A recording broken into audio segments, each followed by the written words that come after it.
Hi everyone, this is Bernadette Laxamana of Karista Mortgage, and joining me today is one of our VVIP Realtor partners, D. Soriano of D Realty Team. D, say hi to everyone out there.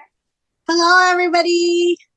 We're very excited. We're talking about what's happening in the market. We're talking about what's happening with interest rates and sharing new stories about the clients that we've been helping together. So, D, tell us what's happening in the market out there. Well, in the market, we have definitely seen buyers coming out. Our open houses are busy.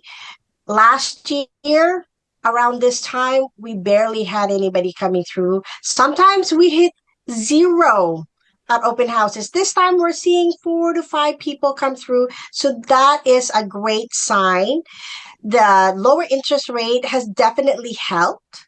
Mhm. And I think we are getting the FOMO again, the fear of missing out. So that is slowly creeping in. So for you buyers out there, get ready. The spring market is coming. We are definitely seeing more listings. We have more listings from same time of last year. We just had about, I would say about 30% more listings. But however, selling wise, we probably, what I saw earlier for the Fraser Valley, we sold more listings around the same time than this year. Yeah, very interesting, eh? Yeah, Very interesting. Yeah, I really feel that it is busier compared to last year for sure. A lot of people. And isn't it true that when people come out for open houses when it's cold, they're the serious buyers, right? Because who wants to come out in the cold? absolutely. Absolutely. Yes. So, We so that's what are you're seeing. seeing. Mhm. Sorry, we get really excited when people come through the open house and it's a beautiful day out because they would rather come and see the homes rather than like go to the park, right? We have beautiful parks in BC, so that's something. So that's the listings. What about your buyers? What are you seeing for your buyers out there? So with the buyers, we're working with a bunch of them, and when we're putting offers, I am seeing sellers, they're a little bit more stubborn with their pricing. They're sticking more with the price that they have listed for. They're giving Mhm. a little bit of discount. There are, especially in Surrey right now, there's very limited inventory with like 3 bedroom townhouses here in Guildford. So a lot of these sellers, they know what's going on, so they're sticking with their prices. And you know what? It's a story that I can share with one of our clients who Yes. owns a single detached in Clayton. As you know, we've been listed since summer of last year. And it's unbelievable what happened to them. Like they got over asking. Not by a whole lot, but they still got over asking. Great timing. We it was just it was crazy what happened, right? You know, we got an offer, and then all of a sudden the person that put an offer 3 weeks back came back on the table, which they could have gotten the place for much lower than what they offered, which is funny. It was like a $5,000 difference, and they lost out, and they were really bummed about it. And I'm sorry, but the person that won deserves the house. They went above and beyond what my client expected, and they're great people. We met them. They're great people. That's I'm that's glad. fantastic. So that was good because for this particular client, we could have, as a mortgage broker, I could have just pushed for a refinance, a bigger mortgage, because if they were to sell, it's a much smaller mortgage, it's half. But at the end of the day, it made more sense for them to sell. We're at that stage of their life. And their mortgage was maturing January the 29th. And it was like, okay, do we sell or do we just renew and all of that stuff? And you and I, because we work so closely together, I said, just keep the listing. It's all good. I'll still work on the renewal, whichever comes first. And it was like last minute. They were going to sign the renewal. I was going to do like they were going to do that a certain way, but because they sold like 2 days before maturity, like they had to sign an open because you are able to sell it at a much higher price than they thought they wanted. So kudos to you because you did not give up. You didn't give Yes, up. absolutely. You didn't say, ah, it's okay. Let's just try later. And that, you know what, honestly, that's what I love about working with you. I know for a fact that you will always do what is best for the client. And I tell my clients that don't worry, she's got you. Like she'll take care of you. Your best interest is always at the heart of what she does. So thank you for that. Oh, well, thank you. I think we share that same value. That's why we can Yes, have a heart to absolutely. heart. I said, I don't care if I have to redo the whole thing as long as we get them what's important to them. And so yeah, they're very grateful. They're so happy. They have a lighter load now compared to how they kept it and how they refinanced it and all of that. So tell me also, Dee, what you had a first time home buyers seminar. How was that? What are you seeing for first time home buyers? Oh, we had a great turnout. Thank you for asking. Actually, I had a question for you about that. I had one of the attendees ask me about consumer proposal. I believe she just graduated back in the summer. So how she was asking, how soon can I get pre-approved? And I said, you know what? That's a question I will pose to one of my mortgage broker, which is, you know, you, Miss Extraordinary Miss B. Can you help her Thank with that? you. Can you help us with that? Because I'm not sure. Oh, yeah, that's a very, very good question. So when it comes to consumer proposal, the rule is 2 plus 2, meaning you once you graduate, you have to have two new credits from your graduation day. So it could be one credit card, one line of credit, one car loan, one credit card, just two brand new ones from your graduation date when it's fully paid for 2 years. As long as you have that, then you can potentially purchase. If it's just 1 year, one card, and 2 years, the other card, you have to wait another year. Now, Oh, yes, it has to be 2 plus 2. That's the rule.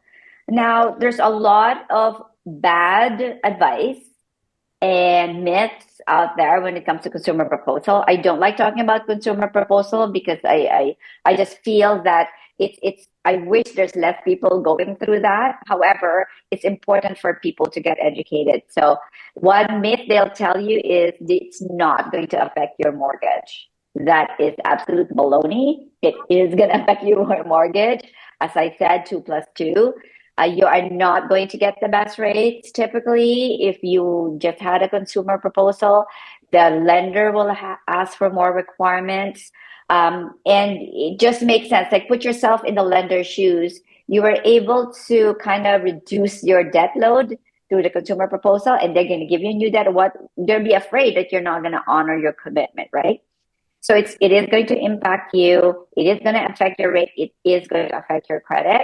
So before you do that, make sure that it's the absolute last resort. So because I the one client that I had that we needed to do a mortgage for, the consumer proposal was only for $6,000. oh my gosh. Yes, for $6,000, it's not worth wrecking your credit for that. That is Um, criminal that they allowed him or her to do that. yes, just to remember, you guys, these consumer proposal agencies, they make money, right? So 6,000, whichever the amount they get a cut, they make money. And so, yeah, you're right. This person, somebody made money off of her, wrecked her credit. So do not think consumer proposal is not going to wreck your credit. Do not think it's going to impact your mortgage. And so before you do that, please make sure you reach out to a mortgage broker and consider the impact because it's going to stay in your credit report for 7 years after you graduate. So the whole time it's it's like a tattoo on your skin every time you apply Yeah, for credit. what I heard some people say is it's not bankruptcy, but the bank looks at it as if you filed for bankruptcy. Is that correct? That is correct. The bank see it as a bank. It's the same policy as a bankrupt and a consumer proposal. It just sounds better. So Mm. yeah, so that's an absolutely correct point. They look at it as a bankrupt. Same thing. Do you have any other questions for me, Dee? Interest rates, my dear. Yes, interest rate. So it's perfect timing today. The Bank of Canada reduced the rates by 0.25%. And so the bank's policy rate is now 3%. And when people hear that, what do people tell you when they Bank of Canada reduced the rate to Yeah, they 3%? get What so do you hear? excited. Yeah, they're They get so excited, right? excited. My next question, my first question to them is always, are you on a variable rate or are you on your fixed rate? If you're on a fixed rate, forget it. That's right. That's right. So that Bank of Canada policy rate of 3%, a lot of people think that's the prime rate or that's the mortgage rate. It's not. That's the Bank of Canada policy rate. So if RBC borrows money from Scotiabank, that's kind of the rate that they can lend to each other. So that's the guideline that they're following. So that is the rate not for our mere mortals. Ordinary people don't get the 3%. So what happens is that is impacting variable rate mortgage holders out there. The prime rate is now 5.4 from 5.45, it's 5.2. A lot of you get a discount. So it could be 5.2 minus 1, minus zero point 0.8, minus zero point 0.5. So that will be your new rate as a variable rate mortgage holder. And also if you have a home equity line of credit, your rate is typically prime plus 1, prime plus a half. So it's going to be 5.2 plus 1 or 5.2 plus a half. So that's a good thing. This is the sixth rate drop, which is amazing. I think the variable rate holders out there deserve this after going through that Oh huge yeah. acceleration, right? So far, D, And that's like 2% drop altogether. and congratulations to them for sticking if they oh my God, for sticking it out. Like wow. Yes, Very brave. very, very brave, and they during the tough times. So some people say to me, so is it a good time to lock in? And I asked them this question: when rates were going up, up, up, up, up, up, you didn't lock in, and now it's going down, down, down, down, down. I'm curious, would you like to lock in, or would you like to keep enjoying the drop, drop, drop, drop because you deserve it? So everyone, I asked that question before they decide if you want to lock in or not. But the fixed rates are not going down. In fact, the fixed rates are much higher than way back in the fall. And because the fixed rate is impacted by the government policies, impacted by economics, it's impacted by, when Donald Trump won, and also now with the Canadian economy going through this, all of that is impacting bond yields, which is impacting the fixed rate. So it's very hard to really tell you what the fixed rate will do to 2 days from now, because it can change. The fixed rates can change every 2 days, 3 days, or it can't. Again, it depends on economic news. So that's what's happening in a nutshell with regards to interest rates. So the last minute advice or closing advice to buyers and sellers out there in this market, what would you like to, like a tip for them to listen to right now?